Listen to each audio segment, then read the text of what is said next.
I don't think anybody needs to be labeling Kamala as an extraordinary candidate. I think she is the DEI candidate, so they could fulfill having somebody other than a Joe Biden in the White House. I wouldn't say that she is the most extraordinary candidate of all time.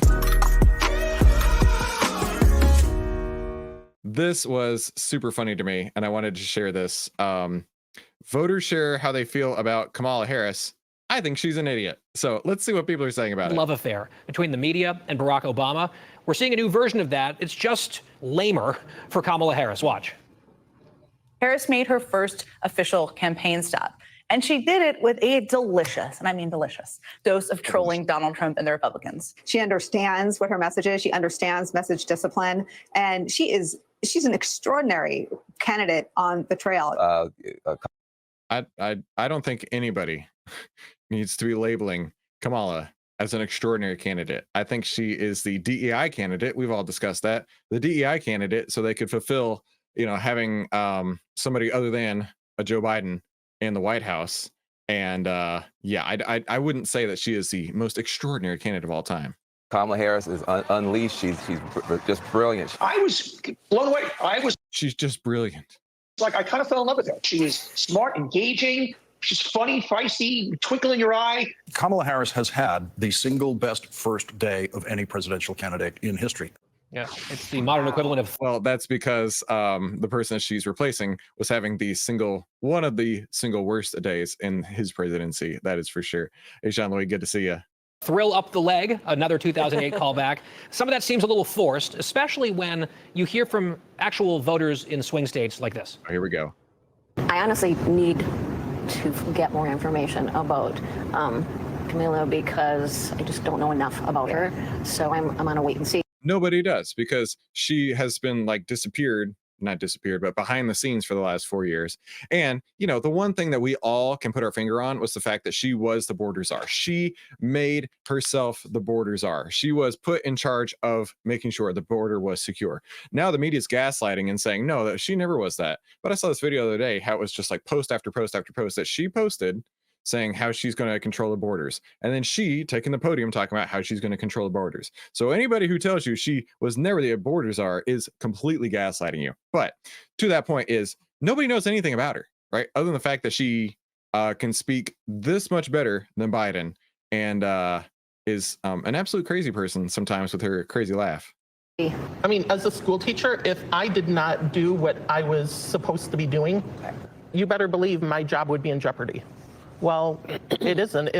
Not only was her job not in jeopardy, she was just handed a promotion. She's worked with him. She's been, to my understanding, with him daily, or at least a couple of days a week. Why hasn't this been brought to her attention? If she's willing to hide that type of information once she's in office, now what she's willing to hide for herself. Talking about the fact that Joe Biden had been on a roller coaster spin downward, that he couldn't fulfill his job. And what this lady was just saying was, if she is one of the people perpetrating that lie, what else is she going to lie to us about? When do you think America will have a female president? When there's a competent one. I don't get a good feel for her. I think she's an idiot. Okay, I was not ready for that one. I think she's an idiot.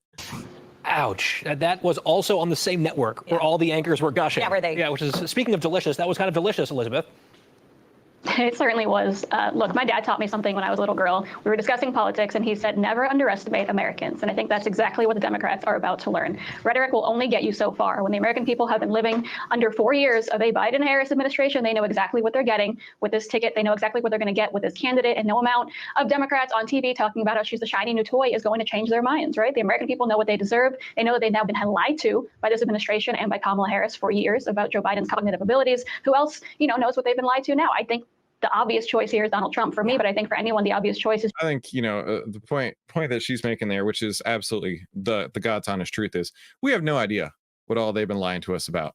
And they just got caught in a lie of the fact that Joe Biden had no business being in charge of the White House. And now, dude's gone and his successor is coming in. I will tell you, I think very strongly that there will be some contention. I have heard, now this is just rumors, right? I have heard that there are plans at the Democratic convention to upend this assumption by Kamala Harris. So we will definitely see. Let's take a look at Bank of America stock, right? We're talking about the American president. Let's talk about the Bank of America, right? This was one I traded recently, made a little bit of money on. And let's see, we got a buy signal on July 11th. In fact, let's go to my results here. Yeah. So we bought this on July 11th, watched it pop up just like that. Shabam. I took my profits on this date here, about 2.87% gain on the stock on that buy signal. We did just get a sell signal today on that though. So if you are a BAC shareholder, you may want to be taking your shares off the table.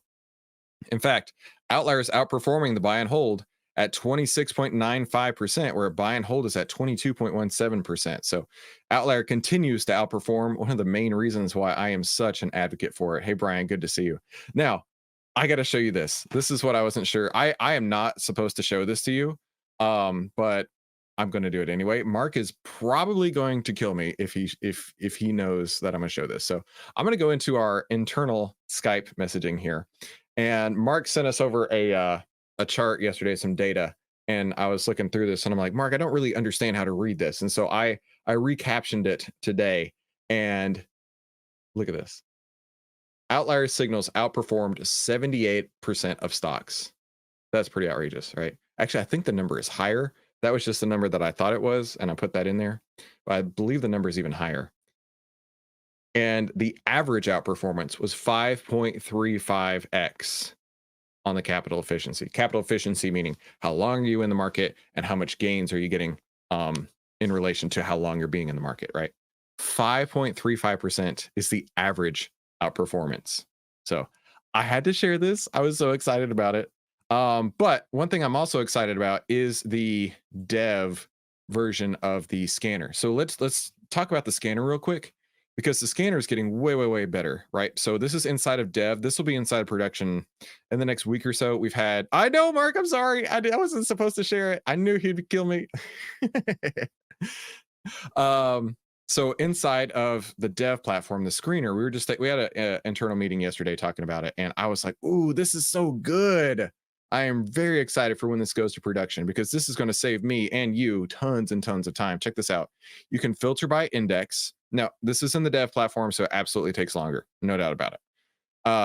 The sector, you can filter down to the industry. You can filter by outlier signal return. So if I was building this for myself, I would filter for positive returns.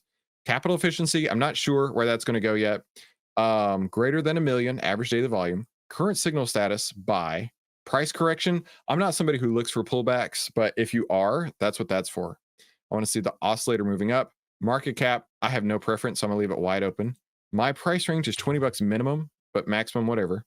Heat map value, this is really cool. So there was one we took not all that long ago, which in my process, I didn't even realize how high the heat map had gotten. So we can actually filter out and say anything that's in the R's, like if I'm going long, anything that's in the reds, and then anything that's in the greens up to green 40, for example. So if it hits G40, I'm not interested in trading that. It's just a little bit too rich for my blood. And I can take off the downtrend indicator, neutral indicator. And then I can save my screeners, right? So I could call it like Chris or whatever. And then you'll see your list of saved screeners over here. And then you apply your filter. So now this is going to save me 10 minutes a day, at least, in trading. So I'm very excited about this. Now, there are some parts that are still being worked on the development side, so it's not quite filled in all the way. But look at this, right? It filters out and it shows the last price. The current signal and the signal date will be right here, so we can filter just for today. The outlier signal return, capital efficiencies, the sectors and healthcares, the overlay, so like green overlay, red overlays, etc. Like this, right? So this is a green overlay, meaning it's trending upward. Red overlay, meaning it's trending down. The heat map value, which is this down here, shows how greedy or fearful the investors are.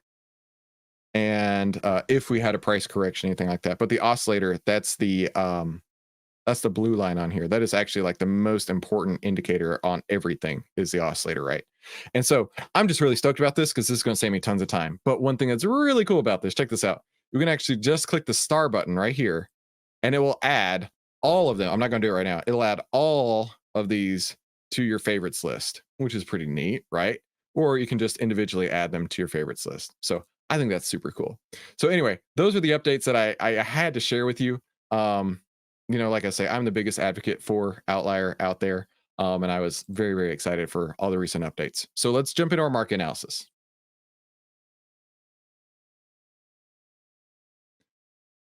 All right. Welcome to the Outlier Trading Room. This is smart trading made simple. Save time, make money, start winning with less risk. Now, this is what I like to call profit hacking. If you don't have a copy already of the Profit Hacking Playbook, head on over to profithackingplaybook.com or pick it up inside the Discord in the VIP Investors Toolkit area. And for those of you who don't know me, my name is Christopher Ewell. I've twice been awarded Top 100 People in Finance. I've been successfully trading since 2009. I'm a partner with Outlier, and this is my style of trading using Outlier.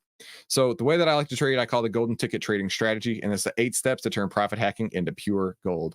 Let's go, Mahesh. Get it done. I agree. Now, the master key to the golden ticket trading strategy is here on the SPY signal, the market breadth, and the sector breadth. And I will tell you, kept us out of trouble this week. Absolutely 100% kept us out of trouble. That's part of trading too, is being in when the market's going your way and not being in when things aren't going your way. Now, we do have a buy signal on the market right now. I'll let that load up. But the market breadth was what kept me out this week. And let's go to that real quick. One thing I've mentioned many times is that when breadth hits an extreme, right? When there's 78% of stocks that are on the bull list, right? So they have a buy signal. There's not a whole lot more it can do except go down. Consider it this way. If everybody has bought, what's left to do? What's left to do is sell, right? So when it reaches extremes over 75%, I like to get in as it's going up, but once it starts turning around, I don't trade anymore until it reverses and then comes back up again. So the market breadth actually peaked on the 19th. And if we look, the 19th is this candle here. Now, I actually got out of the market completely on this candle right here. Reason being was it would look like it was about to close under the 20 period moving average. So I decided, you know what, that's my limit. If it goes under the 20, I need to get out completely. Opportune time because the market has really sold off since that point. We're talking down about 2% or so, give or take, from that point there. But it's not just that, right? We've got the market breadth that's peaked and the market signals. Even though this particular buy signal isn't performing all that well, the performance summary still shows 70% following Outlier's buy and sell signals. That's what we want to see right there. So the master key here, which has disappeared, there it is. The SPY signal combined with the market breadth. And if I were trading, the sector breadth for that stock. Now, there was a question in the Discord proposed by Goran about CLS. So he was talking about the CLS stock price, and he was talking about different earnings results, the story about how great the stock is. And so I wanted to break down CLS because I actually traded CLS recently and I made money on it. And let's talk about why. There. Okay. Now my stuff should pop up here. There it is. All right. So I got in on the 15th. I wrote it up on this candle here, about 3.33% actually. And I got out on that day. And then it just collapsed after that point, right? From the high to now, it's down, whoa, it's down 17%. That's pretty crazy. Now, what got me out? What got me out of CLS was the heat map down here. We talked about that just a moment ago. This shows how greedy or fearful people are. And what we want to see is we want to see people getting more and more greedy, right? We want more and more buyers coming into the market.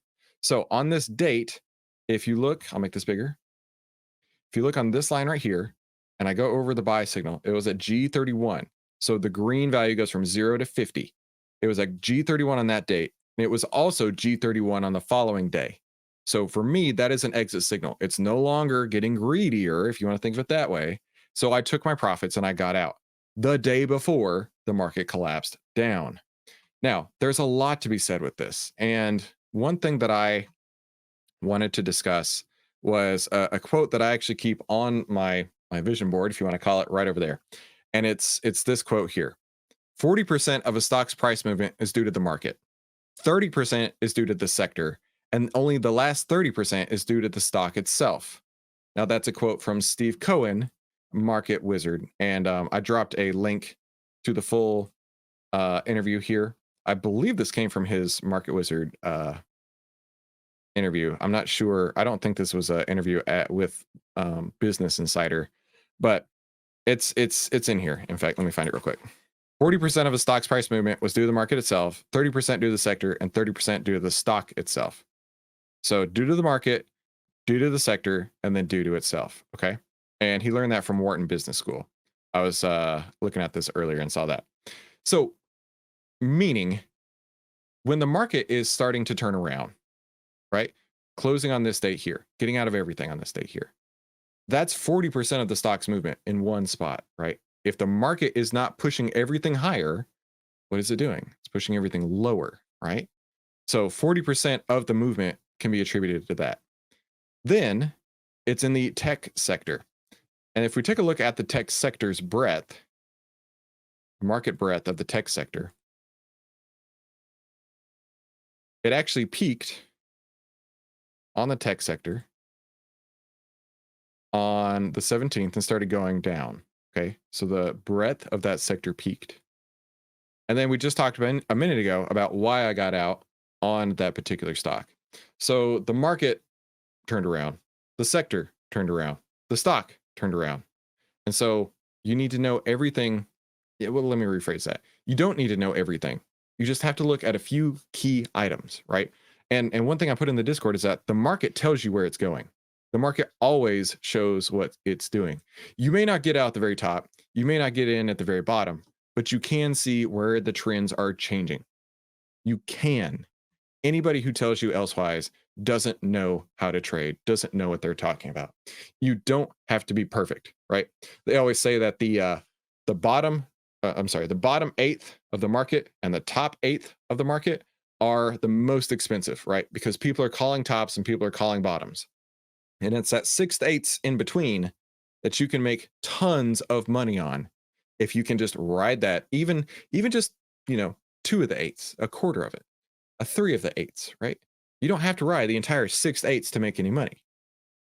But trying to call the top, trying to call the bottom, it's a fool's game for sure. But you can, using the data that's on the charts, and more importantly, using the data inside of Outlier, which I outlined here, was able to allow me to make a decent profit on CLS and avoid a very, very strong pullback. And like I say earlier, I need to do this again. Saving you time, making money, start winning with less risk. That is what the basis of Outlier and this company is built on. That is what we want to deliver to you. That's why we do this every single day, is to show this is not just, another piece of data. This is not just a black box that you have no idea what's going on. This is not just something we sell and disappear. We put our money in the market just like you do. We eat our own cheeseburgers. We drink our own Kool-Aid. We wear our own Men's Warehouse suits, right? I'm not just a customer. I'm also the founder, whatever they say. The point is, we want to be successful with Outlier, and we want you to be successful with Outlier. So I'm excited we can do this together. That's going to wrap it for today's Outlier Trading Room. Don't forget, I will not be here tomorrow. We will be right back here on Monday, and I hope you guys have a great weekend. Talk soon.